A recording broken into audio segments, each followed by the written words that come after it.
Shortly before 3 o'clock in the morning on May 22, 1981, a loud splash broke the silence over the Chattahoochee River. An Atlanta police officer, staking out the James Jackson Parkway Bridge, heard the distinct sound of something heavy hitting the water below. Moments later, a white Chevrolet station wagon slowly exited the bridge. This single, echoing splash would become the pivot point in one of the most terrifying chapters in American history, shifting a massive dragnet toward a single, unassuming suspect. The city was already suffocating under a blanket of unprecedented fear. Between 1979 and 1981, the Atlanta child murders paralyzed the region, with over 20 young victims vanishing from the streets only to be found in wooded areas and rivers. Parents enforced strict curfews, communities organized armed patrols, and a palpable dread settled over the Georgia capital. The predator seemed invisible, leaving behind no witnesses and seemingly no traditional clues, forcing law enforcement into a desperate defensive posture. The victims were primarily young boys, navigating the margins of a rapidly changing metropolis. They were running errands, heading to local movie theaters, or simply playing in their own neighborhoods when they vanished. The sheer scale of the disappearances exposed deep societal fractures, highlighting how vulnerable populations can be systematically targeted while the broader infrastructure struggles to respond. This systemic vulnerability provided the perfect hunting ground for a predator who knew exactly how to blend into the background. That quiet night on the bridge offered the first tangible break. The driver of the station wagon was Wayne Williams, a 23-year-old freelance photographer and self-proclaimed music talent scout. When questioned by officers, he claimed he was searching for a young singer's address in a neighboring town. With no immediate evidence of a crime and no body in sight, police had no legal grounds to detain him. They let him go, but the investigative gaze had firmly locked onto his vehicle.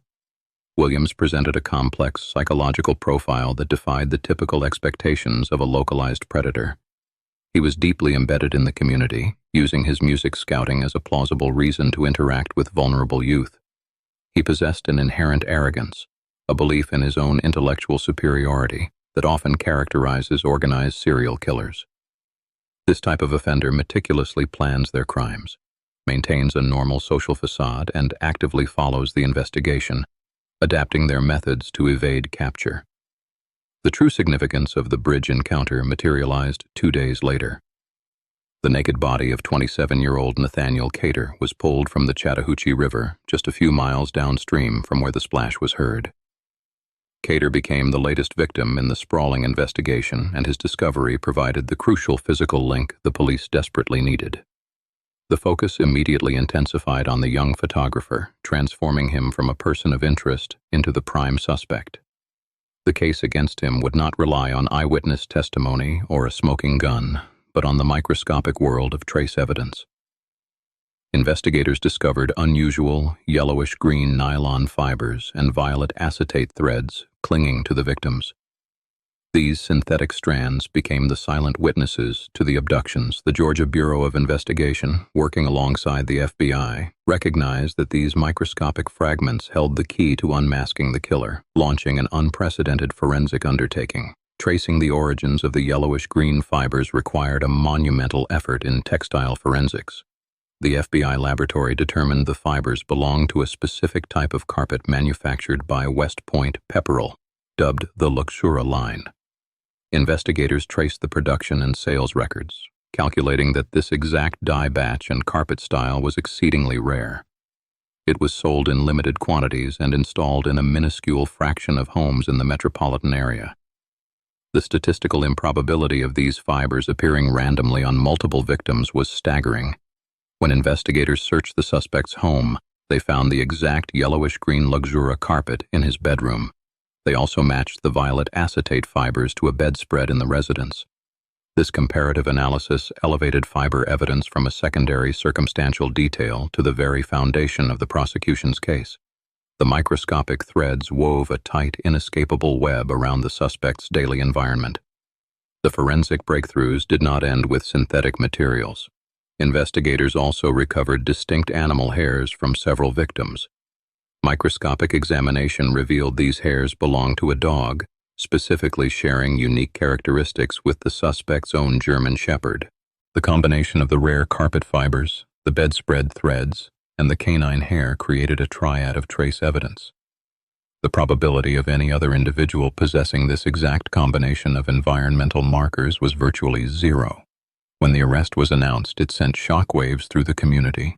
The revelation that the accused was a young professional from within the very neighborhoods that had been traumatized added a complex layer of disbelief. Many residents had expected an outsider, a racially motivated extremist, given the demographics of the victims. The arrest forced a painful reckoning, challenging preconceived notions about the nature of the threat that had stalked their streets. The upcoming trial presented a unique legal and strategic challenge. Williams was formally charged and tried for only 2 murders, those of adult victims Nathaniel Cater and Jimmy Ray Payne. However, the prosecution sought to introduce evidence from the unsolved cases of the children. They argued that the microscopic fibers and the geographic patterns demonstrated a clear signature behavior, linking the adult homicides to the broader string of disappearances. This strategy relied on establishing a definitive modus operandi, or method of operation. The prosecution meticulously demonstrated how the victims were lured, the specific manner of asphyxiation, and the subsequent disposal of the bodies in isolated areas or waterways. By presenting the child cases as pattern evidence, the state aimed to prove that the 2 adult murders were not isolated incidents, but the final acts of a prolific and calculated serial predator. During the trial, the defendant's own behavior on the witness stand became a critical factor. Initially presenting himself as calm and articulate, his demeanor rapidly deteriorated under aggressive cross-examination. His underlying arrogance surfaced, replaced by flashes of intense anger and combative exchanges with the prosecutor. This psychological unraveling in front of the jury provided a chilling glimpse into the volatile personality hidden beneath his polished exterior, reinforcing the profile of a manipulative offender. The jury deliberated for only 12 hours before returning a guilty verdict for the murders of Cater and Payne. The microscopic fibers, the dog hair, and the timeline of the bridge splash had successfully convinced the court. He was sentenced to 2 consecutive life terms. Yet the gavel's strike did not bring the absolute resolution the city desperately craved. The legal victory was definitive, but its scope was agonizingly narrow. Almost immediately following the conviction, authorities made a highly controversial decision.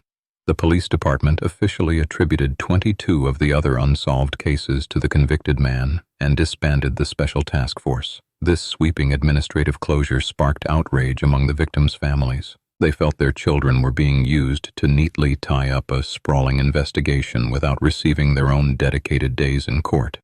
The tension between the forensic breakthroughs and the controversy of the unprosecuted murders lingers to this day. Did one individual truly orchestrate the entirety of the terror, or were other predators operating in the shadows of the massive dragnet? The sheer volume of victims and the varied circumstances of their disappearances have fueled decades of skepticism.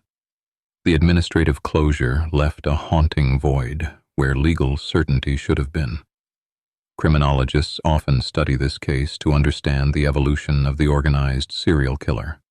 Unlike disorganized offenders who leave chaotic, evidence-rich scenes, this perpetrator utilized mobility, geographical knowledge, and an understanding of police tactics.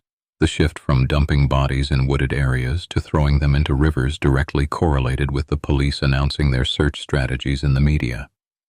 This adaptability highlights a chilling intelligence and a predatory evolution driven by the investigation itself. The enduring trauma of the Atlanta child murders remains an open wound in the city's history. For the families of the unprosecuted victims, the lack of individual trials means a lack of formal justice. They are trapped in a perpetual state of unresolved grief, balancing the knowledge that a killer was caught against the agonizing reality that their specific loved ones' cases remain officially classified as unsolved by the judicial system. In recent years, a renewed push for answers has emerged. Authorities have reopened the files, aiming to apply modern DNA technology to the decades-old evidence. Items that previously yielded only microscopic trace evidence are now being scrutinized for microscopic genetic material. The hope is that advanced forensic techniques can finally provide definitive biological links, offering a new avenue to solve the remaining cases and validate the original investigative theories. The legacy of this investigation is a complex duality.